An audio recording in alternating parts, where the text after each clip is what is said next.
نو راځو تیر کلاس کې مونږه د جیکیوري پر انټروډکشن وکړو. جیکیوري څه شی دی، څه لپاره استعمالیږي، څنګه کولی شو د دې نه استفاده وکړو، څنګه مخکې لاړ شو، او د دې استعمال څه شی دی، مونږ سره د دې ارزښت څه شی دی، ولې خلک استعمالي، د دې مونږ سره ګټه ده. په دې ټولو موضوعاتو مونږ وغږیدو او یو وړوکی مثال مونږ وکړو. هغه نور څه بیا مونږ امپلیمنټیشن وکړو چې مونږ جیکیوري په خپل ویب سایټونو کې یا خپل ویب پیجز کې څنګه امپلیمنټ کولای شو، دا مونږ څنګه لګولای شو، د دې کوډ مونږ چرته لیکو، دا مونږ څنګه الته راولو، لینک کوي. په دې ټولو موضوعاتو مونږ وغږیدو. تیر کلاس کې دا ویډیو ما تاسو سره شیر کړی و، په دې هیله چې تاسو هغه کتلی وي.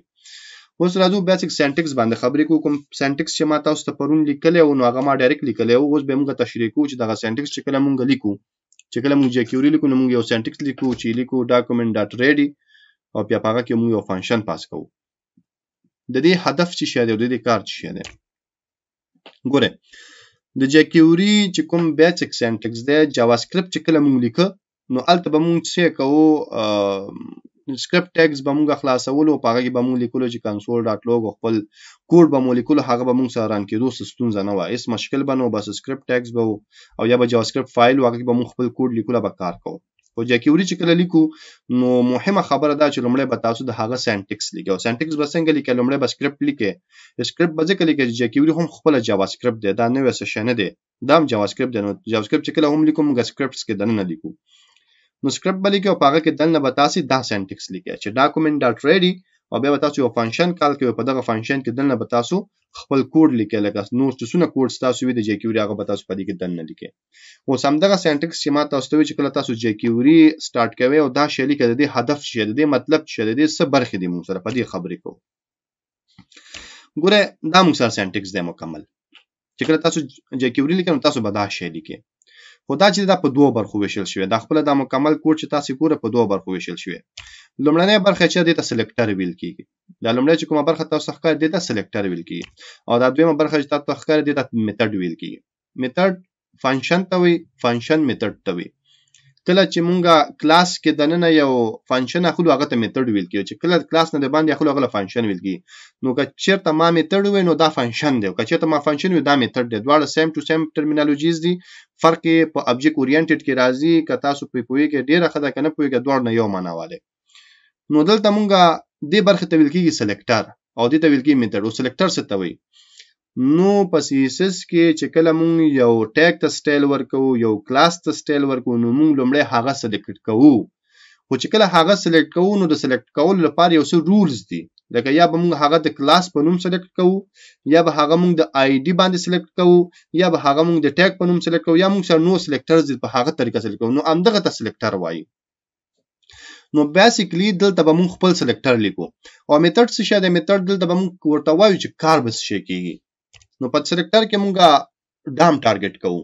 چې ټارګټ کوو، ډام ټارګټ کوو. ډام چې ویل کیږي ډاکومنٹ ابجیکټ ماډل، دا زموږ خپل د HTML فایل دی، همدې ته ډام ویل کیږي. په دې کې چې څه ایلیمنټس دي، د دې ټارګټینګ لپاره مونږ د دې سلیکټر نه استفاده کوو. ځکه په یو صفحه کې تاسو سره 3 پاراګراف دي، او ته غواړې یو پاراګراف ته ټارګټ کې د هغه بیک ګراوند کلر بدل کړي. نو ته هغه څنګه کې؟ ته به لومړی هغه پاراګراف سلیکټ کوي. ته به لومړی جیکیوري ته وایي چې زه په دغه دا 3 پاراګراف زه په دې لومړني پاراګراف کې دا کار کول غواړم، زه په دې دویم پاراګراف. نو ته چې کله دا لومړی، دویم او دریم وایي، نو دا تا سلیکټ کړو. نو ته به د جیکیوري په واسطه هغه څنګه سلیکټ کړې؟ نو هغه برخه دا برخه ده. او بیا چې کله ته هغه بیک ګراوند کلر بدلې، یا د هغه کلر بدلې، یا هغه کې نور چینجز راولې، نو هغه لپاره بیا تاسو دلته کال بیک فنکشن یا کال بیک میثډ کال کوئ. او په هغه کې چې تاسو هر څه کول غواړئ، هغه تاسو پکې لیکئ. نو دا عموما دوه برخې دي، یو سلیکټر دی، بل موږ سره فنکشن دی. او په جیکیوري کې چې تاسو هر یو کار کوئ، نو د هغه لپاره به تاسو یو فنکشن کال کوئ. نو دا موږ سره د سینټکس تشریح و. مخکې موږ سره خبره دا راځي. نو دلته تاسو ګوره چې کله موږ جیکیوري شروع کوو، نو دلته ما سلیکټر ووي کنه. نو ډاکومنٹ نه زموږ څه هدف دی؟ ډاکومنٹ نه زموږ هدف HTML دی. دا چې کوم فایل کې موږ کار کوو، د ډاکومنٹ نه هدف دا چې همدغه فایل ډاټ ریډي نه مطلب چې کله ریډي شو، دا ریډي نه مطلب چې کله ریډي شو، چې کله ریډي شو، بیا به دا فنکشن کال کیږي. څه مطلب؟ چې کله دا ډاکومنٹ ریډي شو، نو بیا به دا فنکشن کال کیږي. او دا د نوې څه فنکشن نه دی، دا هغه فنکشن دی چې موږ په پروګرامینګ لنګویجز کې استعمالوو. خو د دې فنکشن نوم نشته. دې ته ځینې خلک انونیمس فنکشن وایي، او ځینې خلک ورته کال بیک فنکشن وایي، او دا موږ سره یو فنکشن دی. بې نومه فنکشن چې هغه ته موږ یا کال بیک فنکشن وایو یا انونیمس فنکشن وایو. نو د دې ټول کوډ مطلب دا دی چې کله زما ډاکومنت ریډي شو دا فنکشن کال کا او په دې فنکشن کې به مونږ ورته خپل کوډ لیکو. اوس یو مثال ګوره د څه فکر وکړه دا ما سره یو دف دی او په دې دف کې ما لیکل AYS ټیک. اوس زه غواړم ما په دې دف کې یو آی ډي ولګوم د نیم په نوم باندې. دا نیم چې دا ما یو آی ډي په دې دف لګولې او زه غواړم د دې دف څخه دغه AYS ټیک راواخلم. نو څنګه به راخلم؟ نو زه ورته لیکم چې لټ یو ویریبل به مونږ ډیکلیئر کوو او ویریبل به همغسې ډیکلیئر کوو لکه څنګه چې مونږ جاوا سکرپټ کې ډیکلیئر کوو ځکه jQuery جاوا سکرپټ دی. یا به په وار ډیکلیئر کې یا به په لټ ډیکلیئر کې او یا به په کانست ډیکلیئر کې. فرق چې دی هغه ما په خپل جاوا سکرپټ کلاس کې ټکی په ټکی تشریح کړی، تاسو کولی شئ هغه فالو کړئ. چې کله دا ډیکلیئر کړئ نو بیا به تاسو سلیکټر لیکئ کنه، ځکه لومړی برخه چې سلیکټر ده لومړی به تاسو سلیکټ کوئ کنه، نو تاسو به څه کوئ؟ تاسو به دغه سلیکټر لیکئ. دا زموږ سلیکټر دی او سلیکټر ما تاسو تیر کلاس کې وی چې jQuery چې کوم سلیکټینګ کوي لکه څنګه چې موږ سره CSS کې هغه سلیکټینګ کوي. نو دلته ما ورته وی ګوره ماغه ډالر مې اچولې قوسونه مې اچولې دنه موږ سټرینګ لیکو نو ځکه چې دا موږ کوډ اچولې. نو چې کله موږ ID ټارګټ کو نو موږ سره کې هاش تا چوکو نو ګوره ما هاش تا چولې او بیا مې د ID نوم لیکل او بیا مې ډاټ لیکل HTML مې لیکل دی.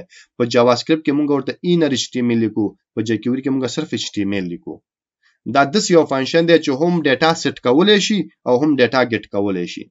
نو دا به موږ ته څه وکړي؟ دا به موږ ته AYS ټیک راواخلي او دې X ته بیا ورکړي او بیا موږ همدغه راخلو په کنسول کې اچو، کنسول کې به موږ ته AYS ټیک شي پرنټ بشي.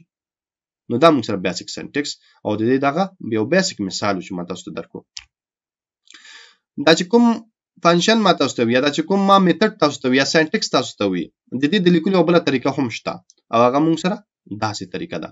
که تاسو دا ډاکومنت نه لیکئ، تاسو دا ډاکومنت او ریډي مکمل نه لیکئ، بس صرف دا ډالر واچوي او دا قوسونه واچوي، په دې قوسونو کې یو فنکشن کار کوي نو دسه هم تاسو سره کار کوي، نو پرابلم. سیم ټو سیم دی، یا به دس لیکي یا به دس لیکي، بهتره دی چې دسې ولیکئ. نو دا زمونږه بیسیک سنټکس د jQuery.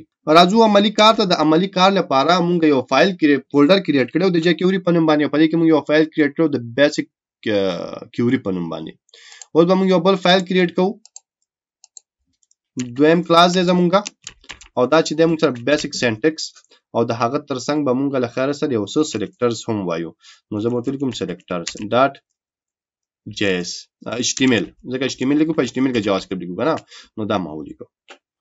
اوس په دې کې به زه خپل HTML بیسیک کوډ لیکم، نو دا ما ولیکو او دا ورته ولیکم مثال خبر ټایټل کې ورته ولیکم دا زموږ بیسیک سلیکټر دی او بیا دا نو څه بیسیک سنټکس دی، سلیکټر نه دی او دا نو څه دی موږ سره سلیکټرز وایو. نو دا زموږ نننې موضوع ده او دا فایل رن کول نو په دې به زه رائټ کلیک کړم، کاپی پات به کوم را بشم براوزر ته او دلته به پیسټ کما انټر به پرس کوم زموږ فایل به رن شي.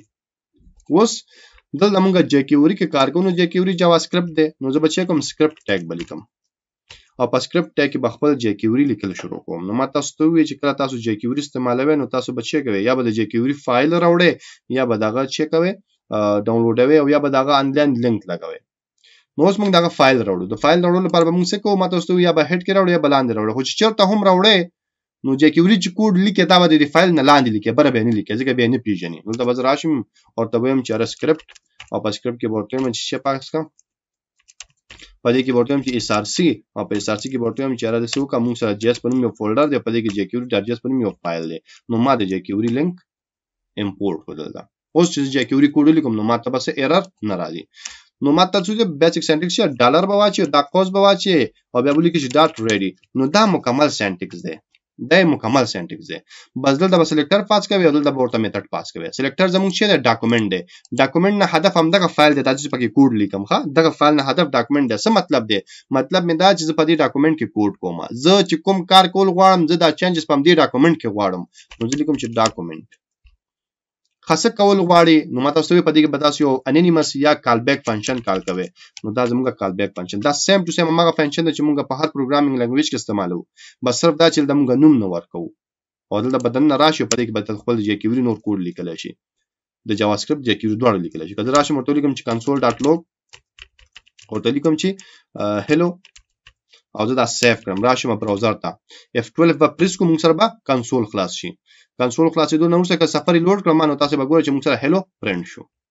هلو چې موږ سره پرنټ شو ولی ځکه زموږ کوډ صحیح رن شو زموږ کوم میسج هغه موږ سره پرنټ شو نو دا زموږه د جکیوري کار زموږ پرون هم کړو نو اوس به تاسو پوه شئ چې د دې برخې موږ سره څه مطلب دی اوس کوم مثال ما درکو هغه ته باندې تاسو یو کار کوم پاګه کې نو مثال د ځاخلم یو H1 او په دې کې لیکم چې ویلکم ټو AYS Tech Programming Center دا مې ولیکو نو دا زموږ یو HTML دی دا H1 زموږ څه دی یو HTML دا زموږ د HTML یو ټیګ دی خو زه غواړم دا ټارګټ کړم او د دې نه دا ډیټا راواخلم نو زه به څه کوم نو ما تاسو ته چې موږ به یو ویریبل اخلو مثال لټ او ته مې ولیکو چې x یو ویریبل دی a اخسته شي b اخسته شي c اخسته شي یو ویریبل دی ما واغسو ایکوال ټو نو ته به زه لیکم سلیکټر لیکو کنه سلیکټر به څنګه لیکو ډالر بچو قوس بچو په دې کې خپل سلیکټر ډیفاین کوو او سلیکټر موږ سره هغه ټول کې دی چې موږ په HTML کې استعمالولای شو په CSS کې نو زه ته چې را دي څو کوم سره H1 دی دا به راواخلي ټیګ نو موږ ډایرکټ لیکو او بیا ورته چې په دې د موږ ته چې راواخلي دې د موږ ته HTML راواخلي